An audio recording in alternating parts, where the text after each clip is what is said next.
Bien, estamos presentando la columna de Juan Doda, la columna Desde el Lote, auspiciada por... Auspicia desde el lote Bayer. Todo lo que el campo necesita para producir más y mejor. Si es Bayer, es bueno.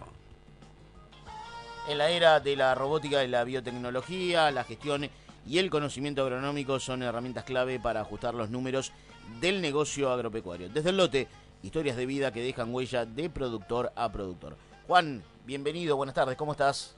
¿Qué tal, Martín, Jorgelina? ¿Cómo les va? Muy buenas tardes. Hola, Juan. Bueno, ¿cómo anda todo por ahí?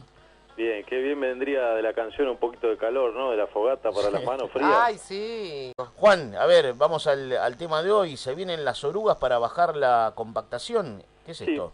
Sí, Martín, en el caso número 59 desde el lote hicimos el viaje imaginario. Cuando lleguemos a los 60 queremos el festejo, Juan. El festejo, torta, pasta frola. Claro. Claro, así es, ¿eh? No se olvide. No. Es la semana que viene, la semana que viene. Voy a hacer llegar algo al estudio. Vamos, Juan. En este viaje imaginario, te decía Martín, fue hacia la provincia de Córdoba, ahí en la zona de Justiniano Pose, Belville, una zona bien productiva. Sí. Estuve hablando con el contratista y productor Mauricio Ricciardi. Como muchos de estos casos, empezó su historia vinculada al campo, la historia familiar de hace 100 años, en el año 1920, cuando su abuelo empezó a desandar el camino agropecuario. El legado lo continuó su padre y sus tíos, y hoy él lleva adelante una empresa, M&M Ricciardi, que trabaja unas 740 hectáreas, mitad propias, mitad alquiladas, presta servicio de siembra, pulverización, cosecha, y cada año como contratista siembra alrededor de 3.000 hectáreas para terceros y cosecha cerca de 2.000. Ahora bien, ¿por qué lo llamé a Mauricio Ricciardi? Como venimos hablando de esta columna y ustedes a lo largo de los últimos meses, fue una campaña en la que el principal enemigo fue el agua. El principal dolor de cabeza fue el exceso de agua y los lotes que no se podían cosechar. Pero este no es un fenómeno de esta campaña en particular. En algunas zonas lleva varias campañas, o sea, ha salteado alguna, pero lleva varias campañas afectando a los productores y la cosecha y las labores. Sí. Entonces, Ricciardi me decía, cansado de no poder andar en los lotes estos que estaban anegados, hace 3 campañas decidió hacer anfibia su cosechadora.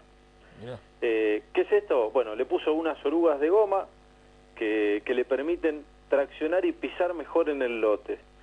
Ahora, ¿qué hay para decir de las orugas, Martín y Jorgelina? ¿Qué pasa? Las cosechadoras cada vez van hacia equipos de mayor porte, mayor tamaño, mayor ancho de labor y autonomía. Pero ¿qué pasa con todo esto? Tienen mayor peso, sobre todo cuando están cargadas. Vos sabés que una cosechadora clase 8, que es una de las más grandes que puede haber en el mercado, puede llegar a pesar 35 toneladas. Pensá que una camioneta pesa alrededor de 2 o casi 2 toneladas. No hay cubierta que pueda marchar bien en un piso que no está en buenas condiciones o en pisos inestables. Entonces, ¿cuáles son los beneficios de estas orugas que se pueden incorporar a cualquier equipo? Pero mayormente vamos a hablar de la cosechadora, que es un tema sensible para poder transitar en el agua. Sí. Bueno, por un lado, en lo que respecta a la compactación, es uno de los principales enemigos, sobre todo cuando se trabaja en siembra directa, que está muy difundida en Argentina. Aumentar el ancho de pisada, que es lo que hace la oruga, de 3 a 5 veces superior a lo que hace cualquier tipo de cubierta, lo que permite es distribuir mejor el peso. Dicen por eso que la cosechadora parece que flota en el lote. En realidad lo que pasa es que se entierra menos. Lo que me decía un especialista, Martín, Héctor Sendoya, quien también consulté para hacer... Le mandamos un abrazo grande, Héctor. Bueno, Héctor Sendoya es un consultor en agronegocios y es representante de las orugas Soucy Track, que es una de las más difundidas en el mundo. Bueno, lo que él me decía era, por un lado permite reducir hasta un 75% el peso del equipo. Lo que él me decía es que en la presión que ejerce por centímetro cuadrado es similar a la presión que ejerce una persona caminando. Pero a su vez me decía, por el lote, pero a su vez me decía que en algunos lugares, algunos clientes le habían dicho que este año habían podido transitar las cosechadoras y ellos no podían caminar por el lote, con lo cual hasta podría ser menor todavía. Sí. Por otro lado, Martín, en lo que respecta a la tracción, el mayor ancho de pisada y la distribución del peso lo que permite es un menor patinamiento, con lo cual se permite avanzar mejor.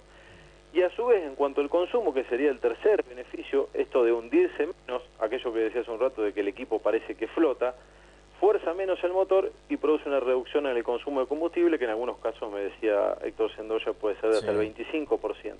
Con lo cual, los beneficios beneficios van mucho más allá de poder transitar en el agua, porque también estamos hablando, de, como te decía, de reducir la compactación. Y reducir la compactación, por ejemplo, Martín, en cultivos tan sensibles como el maíz, puede llegar a generar un aumento en ese rendimiento del lote pisoteado o no pisoteado, o menos compactado o más compactado, un aumento de hasta el 10%, según hizo un estudio un semillero norteamericano. Yo creo que acá el INTA también tiene algunos estudios, pero la verdad que yo no tengo los datos. Muy interesante. Si querés, Martín, podemos escuchar al productor y contratista Mauricio Ricciardi, que repasa la rentabilidad que han tenido esta campaña como contratistas, en la que la sembradora le ayudó un poco más en su economía que la cosechadora, algo que no ocurre todas las campañas. Bien, lo escuchamos a Mauricio. En vez de comprar una máquina más chica y con menos capacidad, incorporarle orugas, esa es la máquina que teníamos, y poder hacer un trabajo más rápido y pasar por lugares que es increíble por donde pasa la oruga con la máquina. La rentabilidad de la cosechadora este año fue muy ajustada por los números y el costo y el valor del cereal que ha caído, digamos, la soja y el maíz, que bueno, que habitualmente se trabaja en porcentaje, es bastante ajustado el número de la rentabilidad de un equipo de cosecha. Generalmente el equipo de cosecha tiene una mejor rentabilidad, pero bueno, este año la rentabilidad de la sembradora nos ayudó más que a la de cosecha. La siembra tuvimos una rentabilidad del 15-20%. La cosechadora este año es como que salvamos los costos y un poquito más. El desafío para adelante es volver a tener el campo como lo teníamos hace 4 o 5 años atrás, que empezando a tener cultivo de cobertura, la rotación adecuada y hacer una base sólida sobre eso para después proyectar hacia futuro. Pero yo creo que eso es lo primordial y no dejar los suelos descubiertos 3 o 4 meses. Pero bueno, eso es recuperar la productividad en base a pintar de verde los campos para poder seguir manteniendo la fertilidad del suelo. Bueno, ahí clarito, Mauricio Ricciardi, al momento de hablar de rentabilidad ajustada para las cosechadoras y números positivos para lo que es las sembradoras. Sí, Martín, y hay un dato interesante para volver. Bueno, primero me quedo con la frase que decía, ¿no? Pintar de verde los campos y mantener la fertilidad de los suelos, algo que venimos hablando desde esta columna y que en lo que respecta a fertilización ustedes también lo vienen tratando en el programa varias veces. Pero me quedo con un dato que es el de las orugas y la rentabilidad. Hoy, digamos, luce como un bien todavía caro para incorporar, mirando el número frío, para incorporar a cualquier equipo. No obstante, lo que me decía Héctor Sendoya, consultor en agronegocios y especialista en el tema de orugas, es que hay que ver, digamos, caro o barato depende de la utilidad que uno le pueda dar, ¿no es cierto? Siempre. Todavía es un mercado que es pequeño en Argentina, pero según Sendoya tiene el potencial de estar incorporado a todas las cosechadoras que hoy rondan alrededor de las 12.000 cosechadoras que trabajan en Argentina. Sí. Hoy el precio es similar, Martín, al de un cabezal Draper, a esos cabezales de lona. Y según me decía Héctor Sendoya, tiene similares beneficios. Si querés, Martín, para terminar, otra de las cosas que charlaba con Mauricio Ricciardi es un poco qué ve él para el trigo 2017-2018. Y él me decía que, bueno, por los costos que están sacando, con los trabajos y las labores y todo, les da más o menos un 25 o 28 quintales por hectárea, contando, como te decía, insumos y servicios. Y en la zona los rendimientos oscilan entre 25 y 45 quintales. Él me decía, el número no es malo, se está empezando a sembrar, pero bueno, hay algunos que creen que el trigo se puede hacer, me decía él, con poca tecnología, y yo soy de los que creo que el trigo, si se hace, hay que hacerlo con toda la tecnología posible, porque si no, no tiene sentido, y ahí está esa diferencia, ese gap entre los 25 y los 45 quintales que te decía. Bien. Bueno, Juancito, gracias por la columna de hoy, te mando un abrazo grande y saludos también a Paula y a Donato. Bueno, muchísimas gracias, Martín, por el espacio como siempre. Nos reencontramos con la columna número 60 la próxima semana. Con festejo incluido y todo. Yo diría que se venga al piso. Sí, obviamente. Qué lindo sería. Y bueno, vaya agendando miércoles de la semana que viene.